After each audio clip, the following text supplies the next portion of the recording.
Hi all, and welcome to my new video related to Bitcoin education. This is a special video because after I've made 35 different videos for educational purpose and to try to debunk misconceptions, I'm trying to reply to the big question, but what is Bitcoin? And I try to connect the most important things and made in one presentation. And for the occasion, I have also the best t-shirt I have related to Bitcoin. Fix the money, fix the world. So if someone is asking me what is Bitcoin, as you can see in the title, I will reply Bitcoin is a technological, financial, and energetic leap forward for humanity. And in this video, we will see why.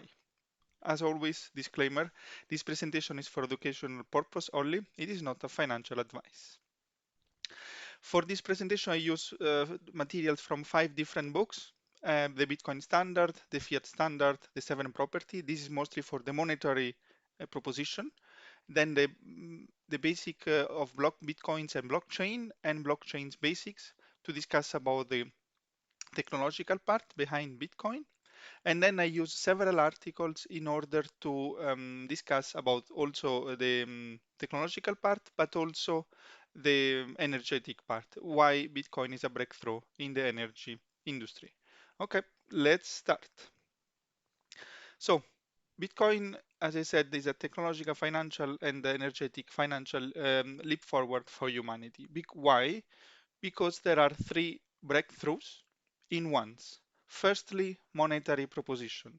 In fact, with its absolute scarcity and its properties that makes it a perfect asset to be sellable across the time, space, and scale, Bitcoin is the best form of money we have ever had. A breakthrough in the monetary history. First one. Secondly, technological proposition. With the Bitcoin blockchain, we can finally send value digitally without the need of a central authority. It is a big problem that has been solved, and this is a technological breakthrough. Third, energy proposition. And Bitcoin mining is the only technology that can make use of excess of energy, surplus of energy, and stranded energy, all purely renewable. A breakthrough in the energy industry. So three breakthrough in once, and we will go in the details in each of them. Then people can ask why, if then it is not so well recognized worldwide? Yeah, because it is very hard to fully understand it. It is a new technology. It involves many different subjects: finance, economics, investing, monetary history, human psychology, philosophical politics, history, game theory, complex math, technology, computer science, and energy industry. In order to fully understand Bitcoin, a person need to acquire knowledge in each of these fields, and at least 100 hours of study are required to appreciate it, and many more to fully understand it. Barely no one did this effort because it looks like that everyone is too busy with something else.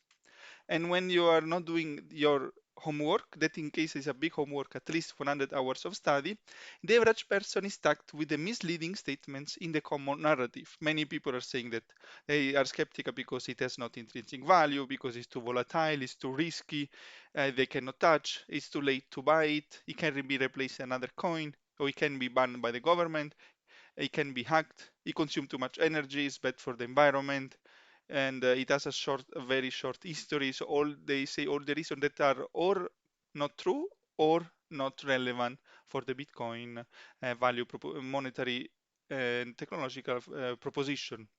With time, one by one, they will all be debunked. And Bitcoiners are patient people, and they are waiting the rest of the world to understand Bitcoin. Recommendation: my recommendation is never to invest money in Bitcoin. Maybe if I can say invest maybe a few hundreds of euro, so you have some skin on the game, and if it drop 50%, you can sleep anyway at night. But the recommendation is always one: spend time in learning about Bitcoin. So let's start with the first breakthrough about money. Let's start, the monetary one. Studying the history of money, the biggest criteria for a good or a commodity to become money was its salability across time, space, and scale. As I said, in several other videos. Salability represents the ease with which a good can be sold on the market whenever its holder desires, with the least loss of price. Salability across time makes the good a store of value. A good store of value is immune to deterioration, and the supply of it is not increasing too drastically during the holding period. Salability across space makes the good a medium of exchange, something commonly accepted in exchange for goods and services and recognized as representing a standard of value. Salability across scales then makes a good unit of account, a standard and a numerical monetary unit of measurement of the market value of goods, services, or other transactions. Other important definitions are hardness of money and hard money. It is important to understand the history of money. Hardness of money represents the relative difficulty of producing new monetary units. Money whose supply is hard to increase is called hard money. Hard money has high stock to flow ratio, meaning that the existing supply divided by the extra production that will be made in the next time period. And the existing stock to flow ratio is the existing supply divided by the extra production that will be made in the next time period, generally considered a 12 months period or 1 year. And the more an asset is scarce, the less you can produce, the higher the stock to flow ratio is. And if we start the history of money, we see that among the primitive form of money, there were ray stones in Yap Island, agri-beads in West Africa, and seashells in Africa, Asia, and North America. Among metals was gold and silver were the most used as money. The key reason, and this is very important, first very important concept, why people decide goods or commodity to become money, was the scarcity of each of them. For each of them, it was difficult to produce new money, and where the production of new money will come as a cost, both to produce new raystones, seashells, agri-beads, gold, or silver. The production of new money will come as a high cost.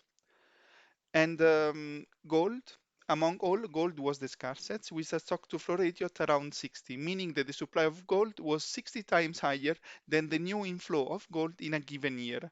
In fact, generally, the supply of gold increased between 1.5 to 2.5% per year. And that was the first reason and the biggest reason why gold became store of value. It was not because it was good it had some role in the industry or some role in the decoration. If someone is saying that Bitcoin, they are skeptical about Bitcoin because gold has industry and decorations property, this person has a very poor knowledge on history of money. So please disregard whatever he's saying about Bitcoin. So through the years, gold was widely used in the creation of money, starting with gold coins in the Roman Empire and later in Florentine period during the Renaissance.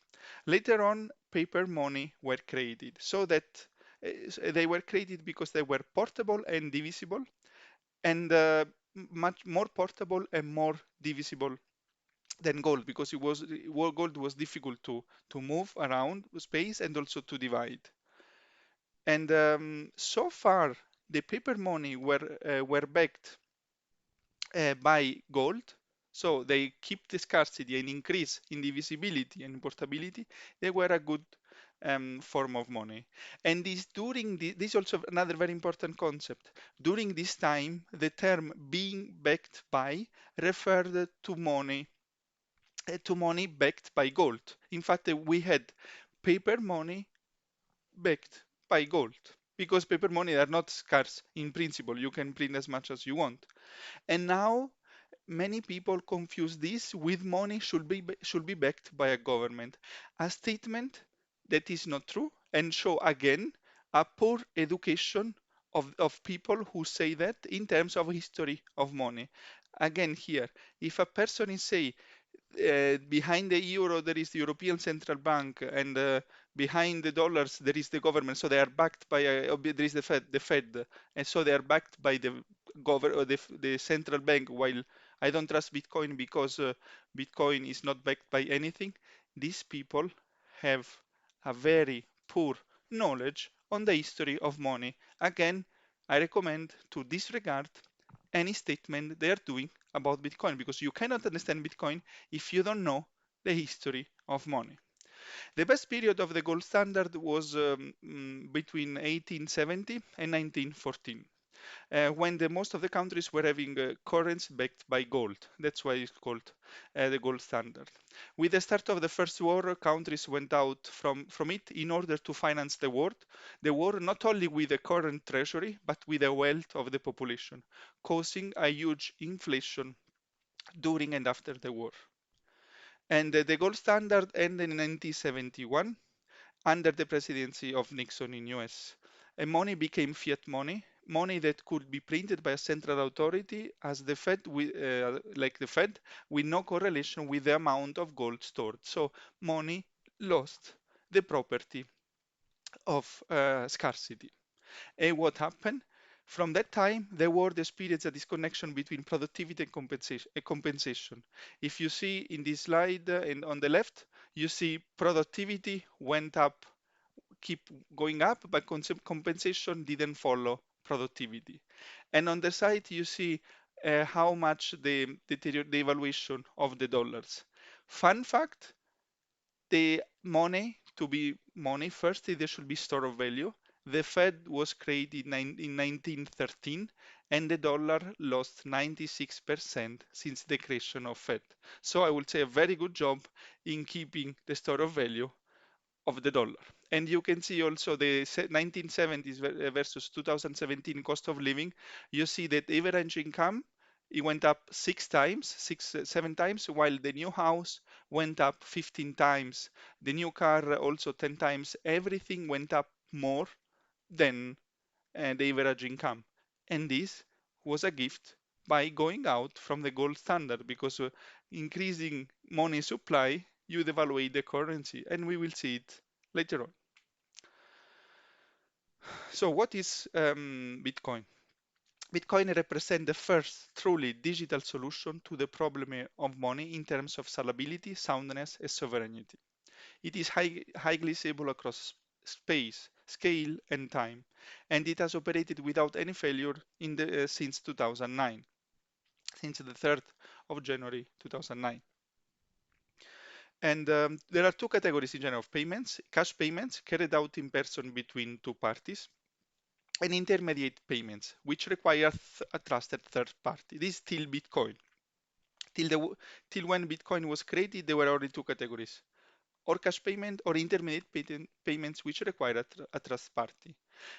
In fact, before Bitcoin, all the digital payment were included in the category. Any form of electronic payments had to be carried out via an intermediary because the danger of double spending. After years of several trials and errors, and we will see this later on, Bitcoin was the first engineering solution that allowed for digital payments without having to rely on a trusted third-party intermediary. Intermediate payments take away a significant share of the properties of money as medium of exchange controlled by its owner.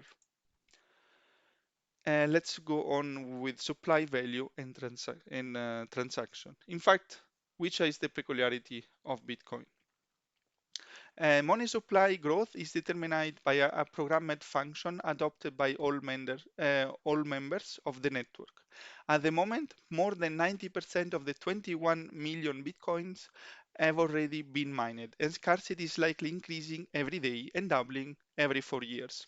At the moment, 6.25 Bitcoin per 10 minutes are mined on average. In 2024, it will be 3.125 per 10 minutes. And the last Bitcoin will be mined in 2140, with the first 20th million Bitcoin that will be mined in 2025. Another important thing, in 2021, the annual growth rate was 1.77%. In 2025, it will be 0.83%. And with this scarcity, is highly sellable across time. It will be almost as double as scarce as gold, because gold was between 1.5 and 2.5.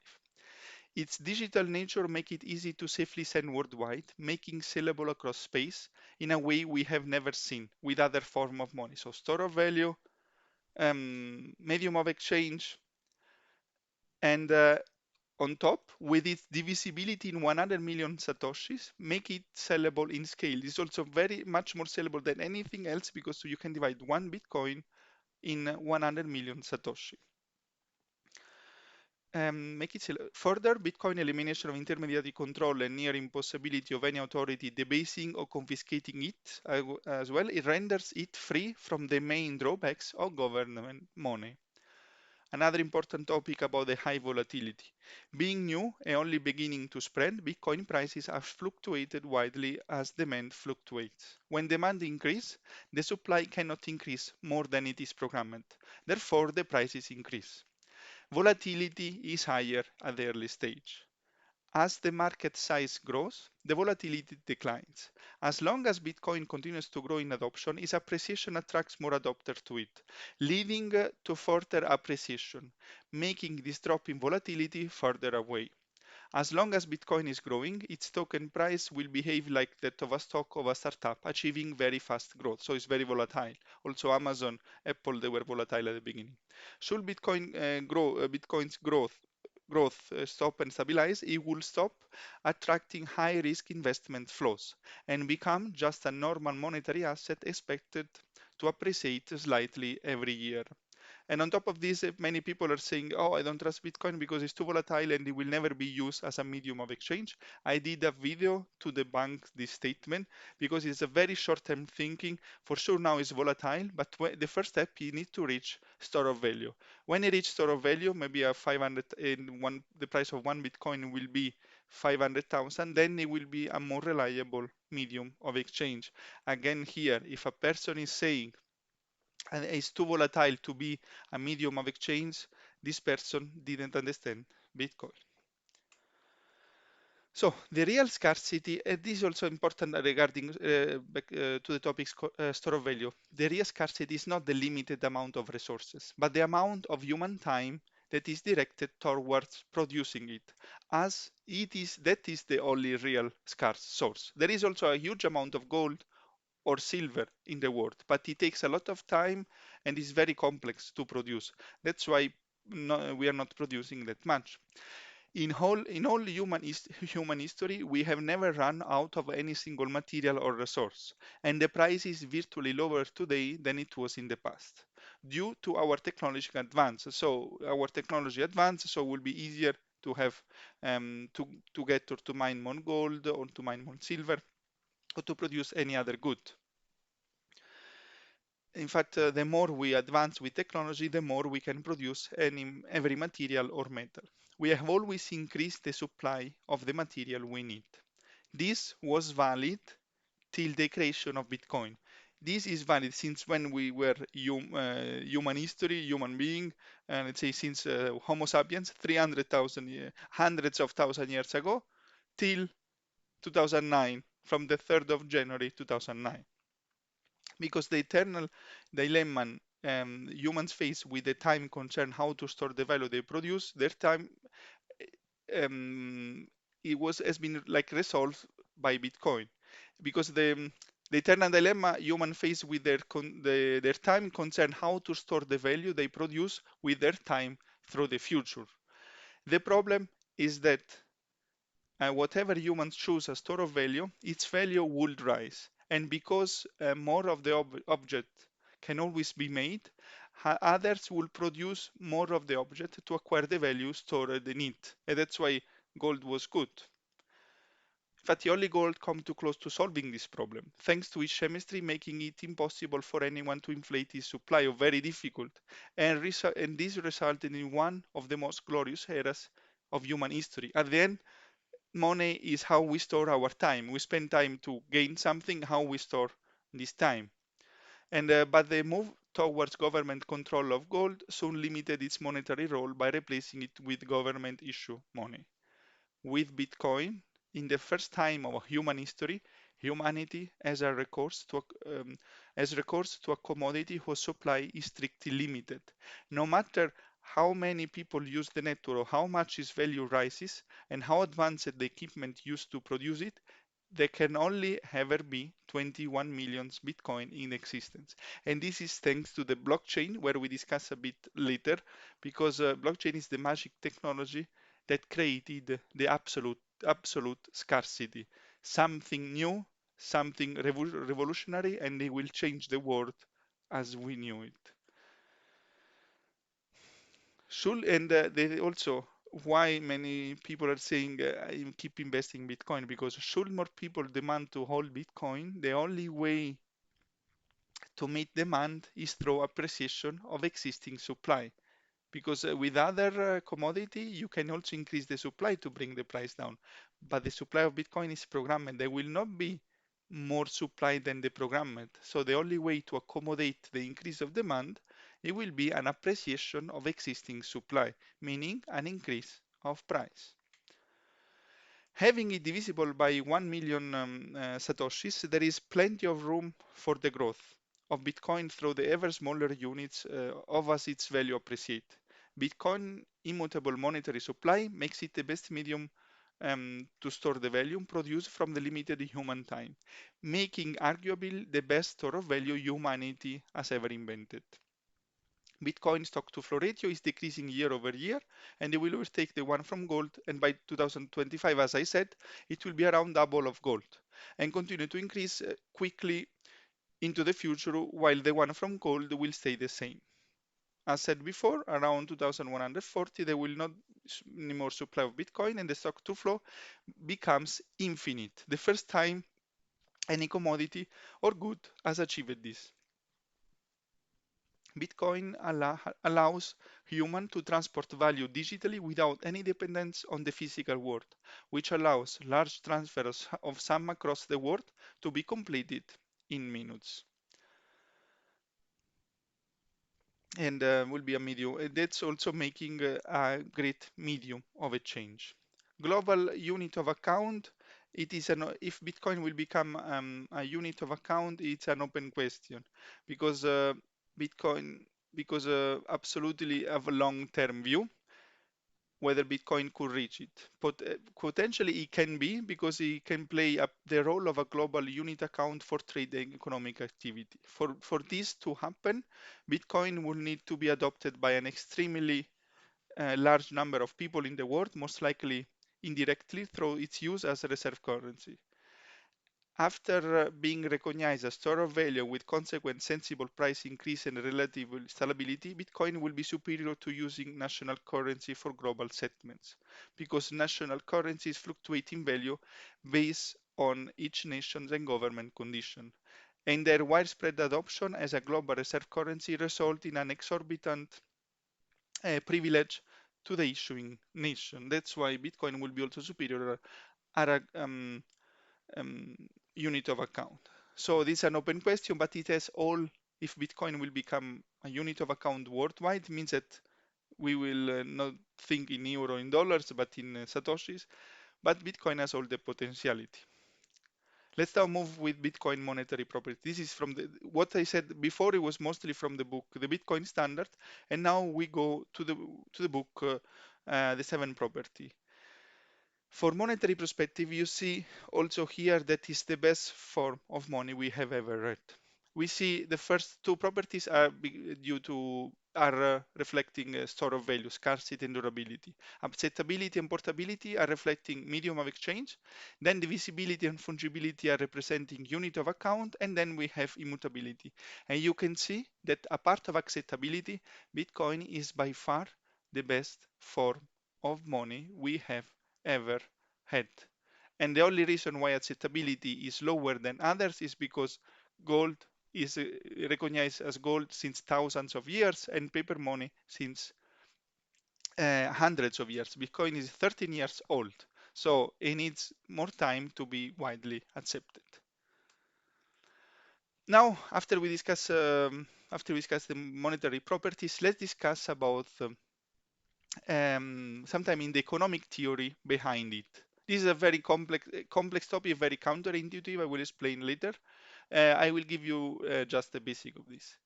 The monetary proposition of Bitcoin is based on the Austrian schools of economics, a school that was considering soundness of money very important and where the state should not have the power to manipulate money and the interest rate, but where the market was deciding which will be the best price. For this school, in fact, it was important that the market decide the price because knowledge is distributed, and this is very important. It's like, and regardless how smart and knowledgeable were the people in charge of central planning, they had no chance to know which will be the best price. And according also to the Austrian economics, the socialism failed mostly because of this. It was not so much an incentive problem, but it was mostly a knowledge problem because there were so many people in charge to decide, but the knowledge is distributed. So it doesn't matter who you put in charge, but it will decide whatever price this person decide. The knowledge is not enough. And according to their system, there was never also the never equilibrium between supply and demand, while for others, for socialism, we should reach an equilibrium, but there were supply and demand always trying to find an equilibrium. Looking for without finding a perfectly, maybe if there was an equilibrium just temporary and then not anymore, so always this moving and fluctuating to find the equilibrium. This was the Austrian economics. And the three biggest people from the Austrian economics were Menger, von Mises, and Hayek. On the other side, we have Keynes economic. Unfortunately, is the economic theory that is taught in every school since after the Second World War, and it was adopted not because it was the best, but because it was giving the government the power to create and manipulate the money, the supply of money and the interest rate, while for the other economic, there should be the separation between money and state. In fact, according to Keynes, the state should be in charge of the money. Money are what the state is as money, and increasing money supply will cause expansion and growth, while saving money was seen as counteracting the growth of and expansion. With this system, the banks were able to give loans not backed by money from the depositor, and another way to create money, also called by fractional reserve banking. This is something would not be possible if the theory exposed by the Austrian schools will be the general theory used. Why Keynesian economics is wrong. And this is very counterintuitive because we all think that the more money the government we print, the more money we spend, the better is for the growth. But in reality, is that the reality is a few points. The big creating more pieces of papers don't increase society's physical capital stock, but the values the existing money supply and distort prices. Increasing the money supply was the biggest reason of the biggest recessions, 1929 and 2008. During the 1920s, especially between 1921 and 1929, the supply of money increased 68.1%, while gold was increasing only 15%. It created a bubble. I don't have time here to explain this in the details, but this is the concept. It created a bubble that exploded and created a recession. While the fractional reserve banking was the cause of the meltdown of the banking system in 2008. Whenever a bank giving a loan, he has to keep just 10% of the loan as a value. All the other 90% is like money printed from thin air. And every time a bank is giving a loan with this rule, our currency is devaluated. Our savings is devaluated, our salary is devaluated. But by devaluating the currency, both our saving and our salary decrease in purchasing power, increasing the inequality because the most hit by this phenomenon are the low-income families. They don't have assets like stocks or real estate, and they see their purchasing power going down and down. With money depreciating in value, we become more short-term thinking.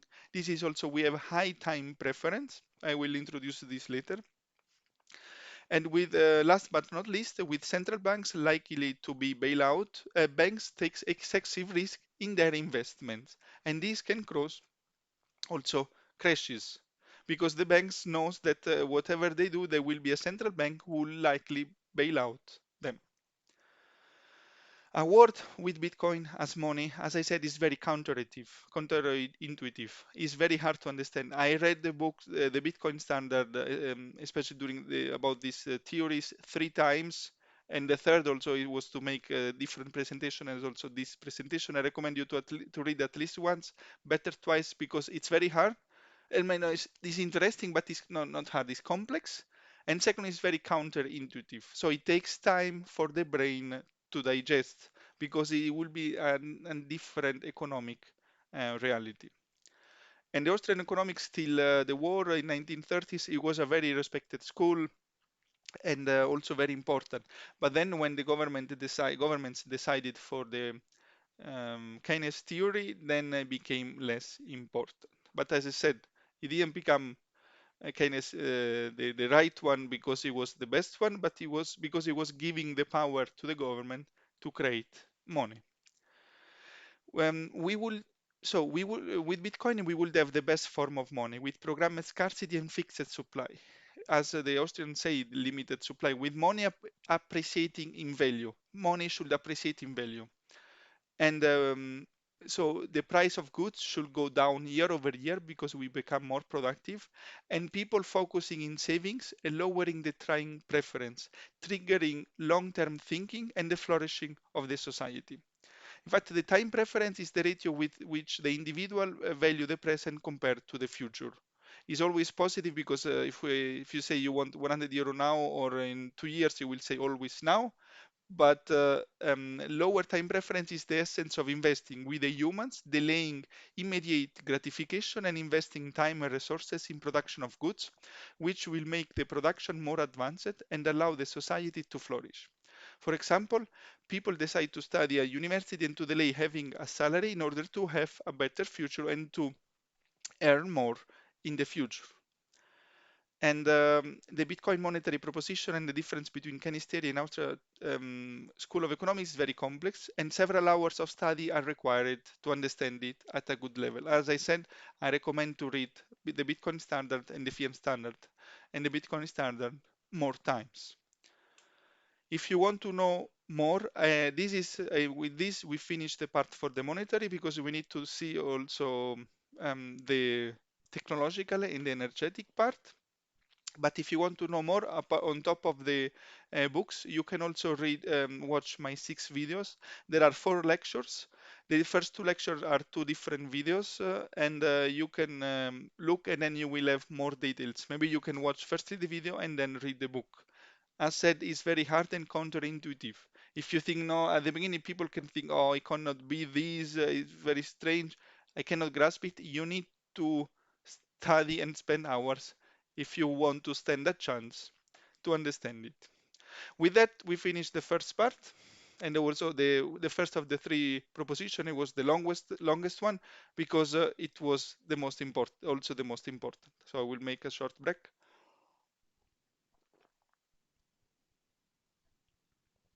I hope till now you enjoyed. And now we will go to the second breakthrough.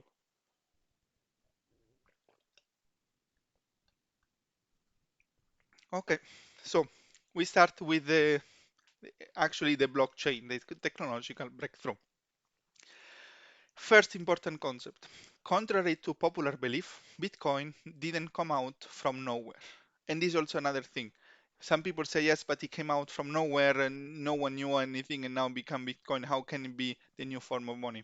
This is true false. As I was saying, if people were saying before, other statement, they have a very poor knowledge of the history of money in terms of monetary.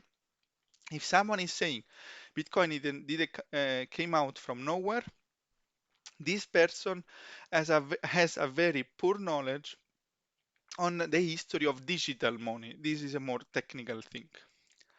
The idea of digital cash has a long and rich history. Most notably, a loose collective known as the cypherpunks wrote at length about digital anonymous cash, how such systems might be realized, and the societal implication of strong cryptography in general, hence the name cypherpunks.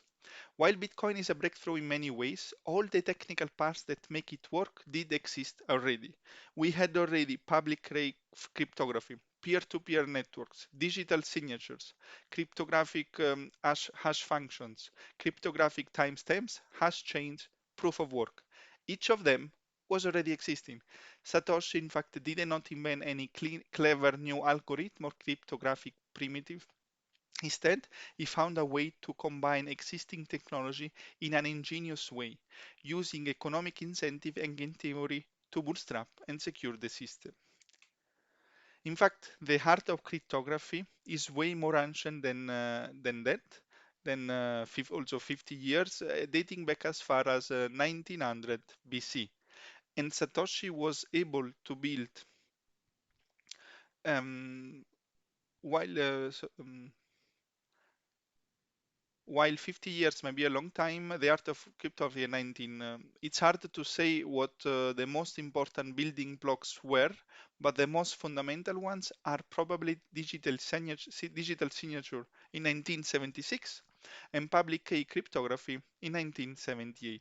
Without these ideas, Bitcoin couldn't exist. And you see here uh, all the research and the 40 years of research and development in order to reach the Bitcoin or the magic internet money or the best form of money we have ever had.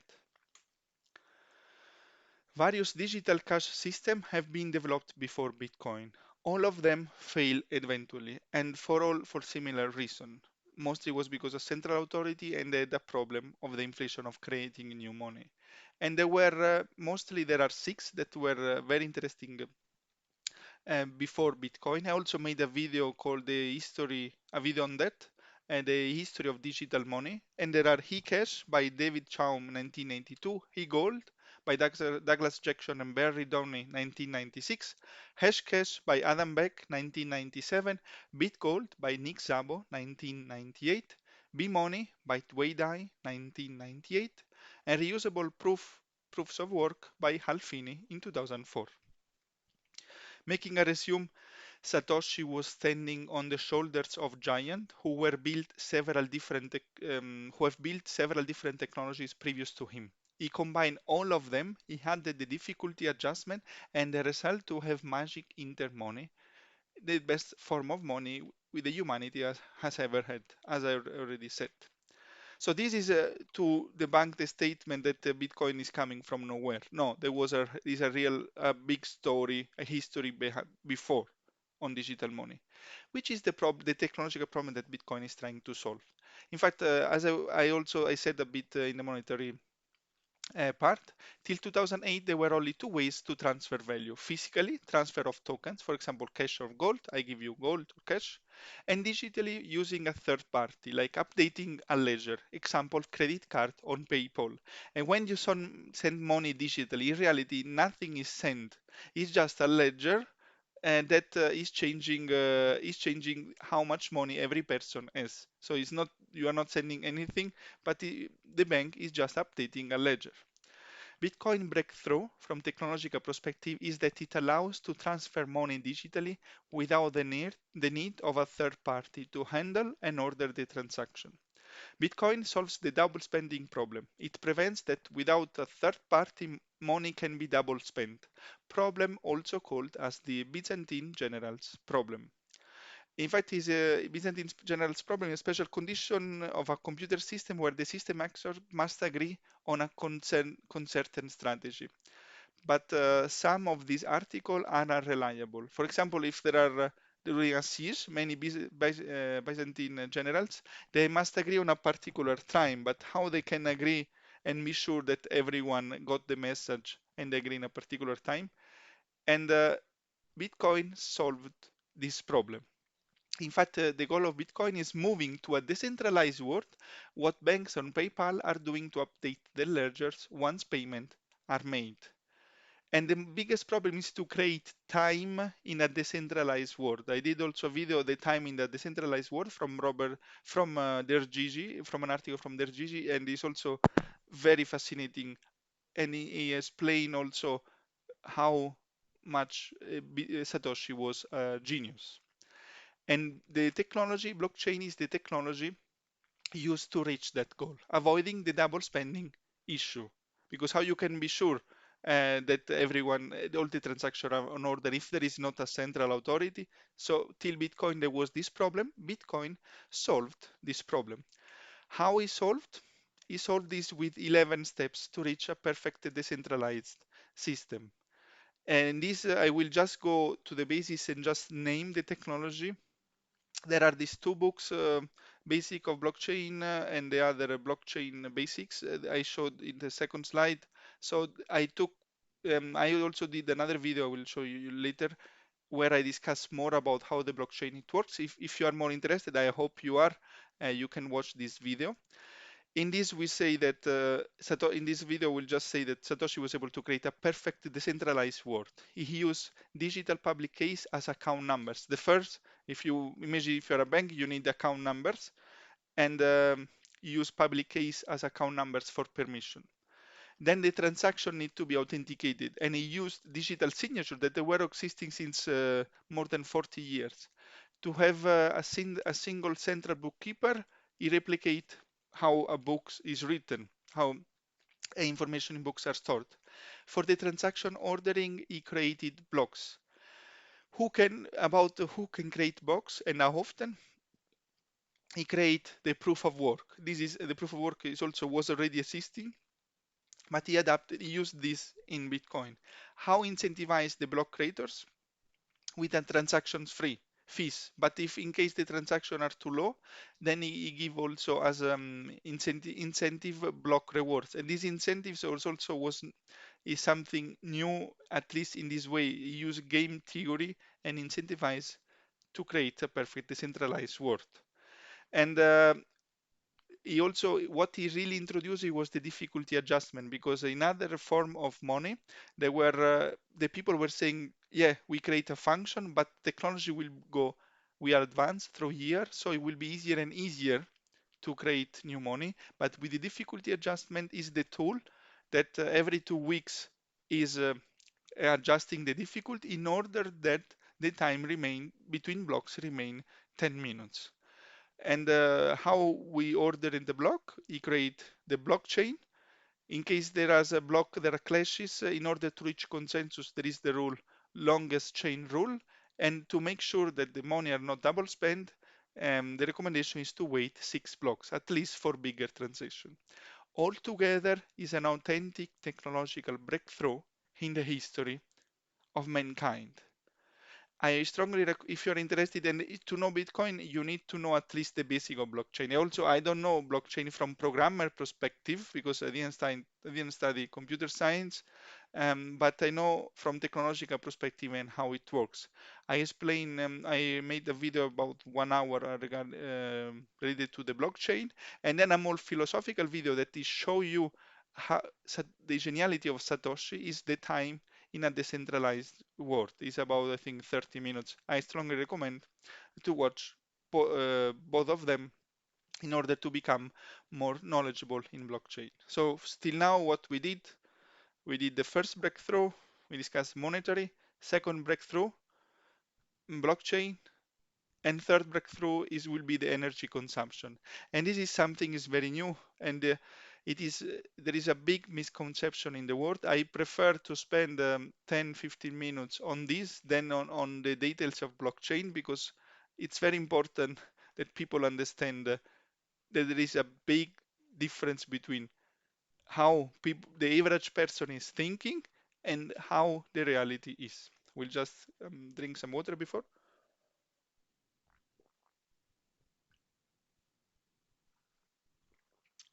And now we are ready for the third part. As said, Bitcoin in mining history is commonly misunderstood. According to common narrative heard from the average person, because it is not just is not like it is if you hear wherever you go, most of the time, if people didn't study Bitcoin, they say Bitcoin mining consumes too much energy or Bitcoin mining is bad for the environment. The reality is very different. Bitcoin mining is a breakthrough in the energy industry. And I will spend the next minutes, 10 or 15, in order to explain why. To understand it, in fact, a person should know already how Bitcoin mining and how blockchain works. Too complex topics, and almost no one bothers to study these topics. And even better will be to have a good understanding from monetary history. So if a person doesn't know the blockchain at all, the blockchain, then it's hard to understand. And for sure, is not spending time to understand something very hard to understand. And the financial and environmental world will take time to understand the real role of Bitcoin mining. Let's start with the definition. Bitcoin mining is the process of verifying new transaction to the Bitcoin digital currency system, as well as the process by which new Bitcoin enter into circulation. In particular, every 10 minutes, a new block is created and miners spend energy in order to find a hash that is lower than the target. That sounds very technological. It is how it works. Again, I recommend to read the blockchain. In this presentation, in fact, I will not go on deep in how Bitcoin mining works. I discuss about it in the video, the blockchain. The higher the difficulty adjustment it is, the more energy is needed. Important to highlight, the amount of energy required is independent from the amount of the transaction. And here, many people are saying the cost of Bitcoin, the cost of energy per transaction, that is makes absolutely no sense because the cost of energy is to validate the transaction. You can have 100 times the transaction and the cost of the block will remain the same. So if you hear someone the cost per transaction, just stop to hear him because it means that he has no clue or very poor knowledge of how Bitcoin mining is working, how blockchain is working.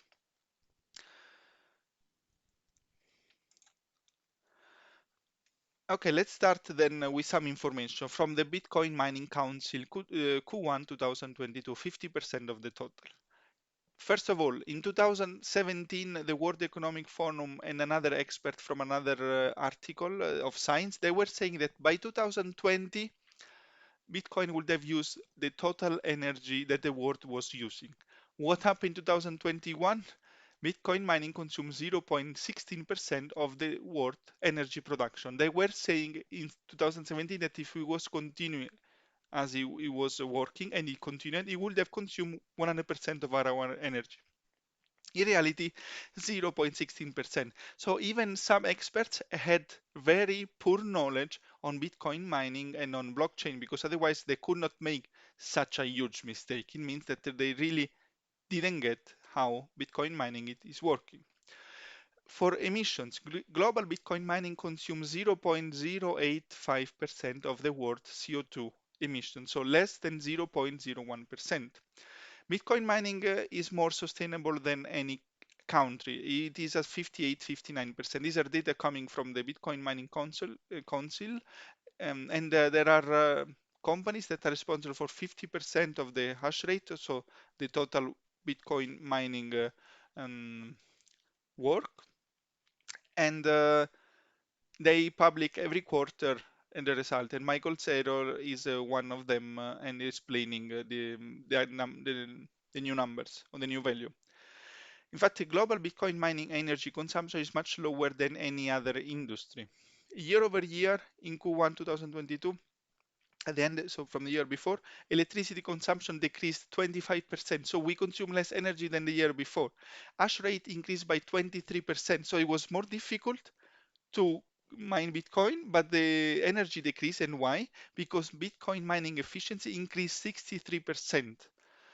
And sustainability electricity increased to 59%. I think the biggest country is Germany with 45, 48%, and US is like 30, 34%. So Bitcoin mining is much more sustainable than any country or any or other big industry. And in an increase in efficiency by 63% is something huge. Work in a corporate world, if you increase the efficiency also by 10% year over year is already a huge achievement. Here it is 63%. Forecast for the next 8 years, we will have six times improvement in mining efficiency and 4 times improvement in reducing energy consumption. So it will be a tremendous improvement in energy efficiency. So these are already some data. Now let's discuss where this misconception is coming from. And we should discuss firstly about energy. A common misconception is the first, is that the energy that is scarce and limited. In the popular imagination, the Earth has a limited supply of energy that humans consume whenever they eat or move anything. For mainstream academia, energy is a zero-sum game whereby any individual consuming energy in the world is taking away from others. And this also because when people saying consume too much energy, but if in the mind of the average person, it's like, oh, this energy could be used for industry, could be used for something else, or for residential, and used for Bitcoin. While the reality is not like that. And again, here, if someone is arguing that Bitcoin is consuming too much energy, or that Bitcoin is bad for the environment, this person has a very poor knowledge on Bitcoin mining, and I recommend you to disregard any statement that this person is saying about Bitcoin because he didn't study enough, he doesn't know enough. His knowledge is too poor to have an educated opinion on Bitcoin. In reality, how it is the reality? In reality, the total amount of energy resource available is practically infinite. It's not mathematically because at one point there will be an end, but it is practically infinite. For example, hourly solar energy that hit the Earth is more energy than the entire human race consume in 1 year. So 1 hour of the sun in the total in our world is higher than the total energy we use in 1 year. And also and the rivers that run every hour of every day also contain more energy than the global energy consumption in 1 year. The imitation of energy, the limitation on energy is how much time humans dedicate towards channeling the energy resources from places where it is abundant to places where it's needed. This is making a connection with monetary. Gold is scarce because it's very hard to produce, but there are a lot of gold around the world, but it's hard to produce. That's why it's scarce. And it's here. Energy, you can find, there is plenty of energy, much more of what we use, but it depends on how much cost to channel this energy. Energy cost, in fact, is coming also from transportation cost. It's not just how to translate kinetic energy in electricity, but to transport. With energy, in fact, they need to be transported where it's needed at the right time and the right intensity. From energy industry point of view, the Bitcoin mining breakthrough, and this is very important, is that it doesn't require power to be transported. It can buy the power anywhere it is available. All what miners need are an internet connection and a supply of energy. It is the only technology that works in that way.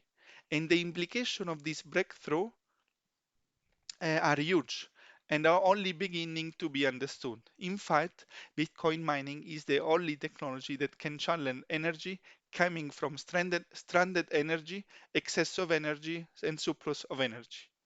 There is no other technology that don't need transportation in order to channel the energy. With any other technology, you need to transport the energy where it's needed. With Bitcoin, no. You go there, you take the power from the source, from the renewable energy that you have. You mine Bitcoin thanks to the PC. You need an internet connection. You have the energy, and you create Bitcoin. So you channel the energy. In fact, the consequence of this breakthrough is that Bitcoin miners, also the system, Satoshi invented something that is genius. Miners will inevitably consume cheap, wasted, and stranded electricity, energy with zero opportunity cost. Due to the difficulty adjustment, and this you should know a bit of blockchain to grasp it completely, mining is consistently profitable only for miners who use electricity much cheaper than the majority for the world electricity prices, meaning that if a miner is using the price of industry, it costs too much and they will never be profitable, while the miners who use stranded energy and excess of energy will be more profitable. And the difficulty adjustment will push the miners who want to use industrial or residential energy to be out of the business. Let's look also at the next steps to understand bestly why. Firstly, the global average price of electricity is $0.14 per kilowatt hour, and the miners are competing to create block are using electricity at different prices. With more competition, difficulty adjustment increases, making unprofitable and therefore out of the business the miners who buy electricity at the current average price. Bitcoin miners will inevitably consume cheap, wasted and stranded electricity. Electricity with zero opportunity cost that will be costed then as between 4 and 5 cents per kilowatt hour.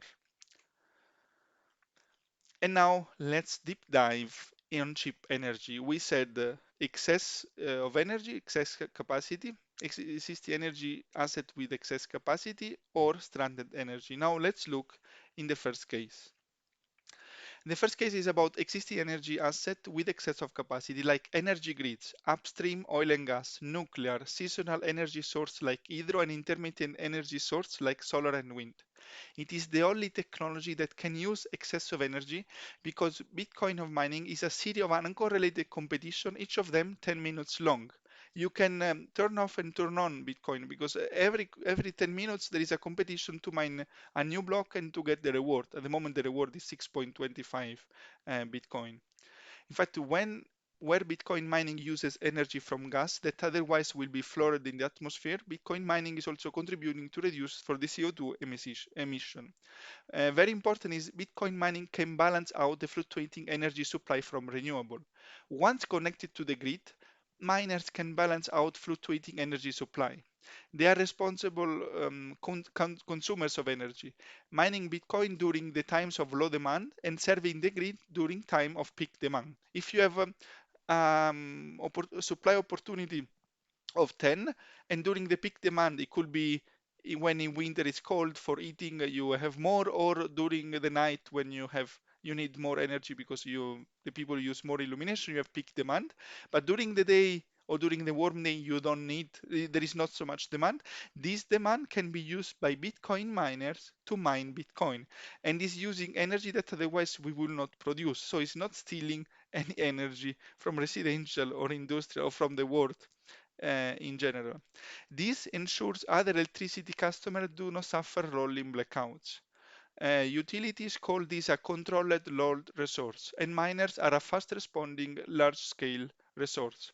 Examples there are two mostly. Solar energy is mostly channeled during the day, but it is used in the evening for illumination. So Bitcoin miners can use the excess of energy during the daytime. So you're using excess of energy. And then energy needed for heating. Energy must available during the warmest day of the year. Bitcoin can use extra supply during the warm days because supply is there, is just the demand is lower. This was excess of energy. This I also is a bit more complex, but I wanted to include this because this for the environment now the average environmentalist is saying Bitcoin consumes too much energy, but in reality, the environmentalists should be in favor of Bitcoin because Bitcoin use consume excess of energy is very renewable. The difficulty adjustment will increase. It will make the percentage of renewable more and more higher and higher. And last but not least, Bitcoin mining will help fighting climate change. But for the average environmentalist, if they don't know about blockchain, they don't know about so much about the monetary proposition of Bitcoin, they don't know about Bitcoin mining, they are stuck with a common misconception. So they will be in support of Bitcoin mining, but they still don't know because it's too hard for them to understand and too complex. But considering which is the reality, it is only about of time that they will be in favor of Bitcoin. I don't know when it will happen, but it will happen. So how can Bitcoin mining can will help in fighting the climate change? In fact, Bitcoin is it's the only technology that's available, practical and scalable when it comes to tackling the world's most deadly greenhouse gas of 2022, methane. This I took this information from an article I shared at the beginning. Bitcoin can prevent climate change, and I recommend to read completely. In fact, methane escapes into the air unburned, The methane that escapes into the earth unburned, it is 30 times more warming than carbon dioxide over a 100-year period. So it is much more harming the environment. And very important nuance with methane emissions is that the methane in form of natural gas that is burned when it's firing up a gas heater or stove is carbon positive because burning it release carbon dioxide that would otherwise not have escaped into the atmosphere. But it's much better that the methane generate is carbon dioxide because it's harming the carbon dioxide is harming an environment 30 times less. Generally, methane is fluored into the atmosphere, but 8% it is released as methane. And with Bitcoin mining, okay, there is another part before, but methane, the methane that would have otherwise escaped into the atmosphere get burnt in carbon negative because the carbon dioxide it produce, however harmful, it is still a quantum less harmful than Bitcoin than having methane escape into the atmosphere. If we can combust enough of this escaping methane in time, we might be able to avoid the climate disaster. So the goal will be that as less as possible methane escapes into the air because it's much better to have carbon dioxide. It's not ideal, but much better to have carbon dioxide than methane. And generally, I said methane is flared into atmosphere, but 8% of this it is released as methane. So 92% is flared, and 8% remain as a methane. With Bitcoin mining, it can be combusted to create energy that can be converted into electricity and used for Bitcoin mining. And with that, more than 99% of the methane will be combusted and create carbon dioxide. So this 7% and more will make a huge difference in terms of the climate change and warming the atmosphere. So far, combusting the methane into a 30 times less, in fact, so far, combusting this methane into a 30 times less warming gas called carbon dioxide is the best option we have to avoid the devastating climate impact of methane leaching into the atmosphere. I hope it was not so hard to understand, but as I said, the environmentalists, they still don't know, but at one point they will move supporting Bitcoin. Now let's move to the second part. As I said, one was excess of energy. The other that is also another huge part is stranded and untapped energy. Are in fact the untapped energy assets that haven't yet been harnessed, called also stranded energy.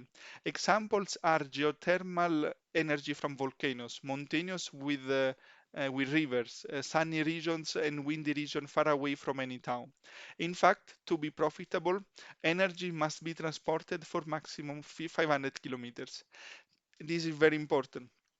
Bitcoin mining is the only technology that avoids transportation costs, and so Bitcoin can channel energy around the globe, energy that otherwise would not be possible to channel. Imagine how many places you can have cheap energy, but you cannot it's not so cheap because you have to transport. And if it is more than 500 kilometers, regardless how cheap it is, it's not anymore profitable. But with Bitcoin, you avoid this. Bitcoiners can go there. They need just internet connection and they need to convert this energy into electricity, use electricity, internet connection, mining Bitcoin, channeling the energy. Why I'm so focused in channeling the energy?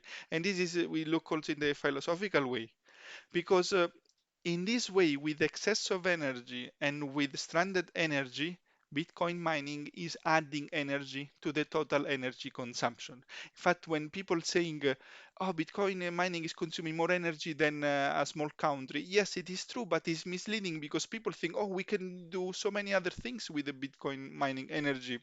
In reality, Bitcoin is taking energy that otherwise it will not be used. And as you can see here, you see there is a direct correlation between GDP per capita and energy consumption per capita. So the smartest country, the ones who understand Bitcoin, that it will add energy and they will also help in fight climate change in case of methane, will be the one who adopt earlier Bitcoin mining and their energy consumption will increase. higher it is the energy consumption per capita, and higher it is the GDP. And this is why I say it's an energetic breakthrough, and that Bitcoin mining is contributing to the flourishing of the society. Every time, in fact, humanity did a step forward, the total energy consumed increased. For example, when we moved to agriculture, like agriculture world thousands years ago, the energy that we channel more energy. When we move to industrial revolution from the Middle Age, or from the era before, it was also because we also added the total energy, and Bitcoin will contribute to add energy to the total energy, contributing to the flourishing of our society. Again, here it was mostly just the basic. I did a video Bitcoin and energy consumption. I think it's also 67, 68 minutes, and I think till this video was my best video because with other videos, firstly were shorter, but secondly it was easier because I reference one or two books and I follow them.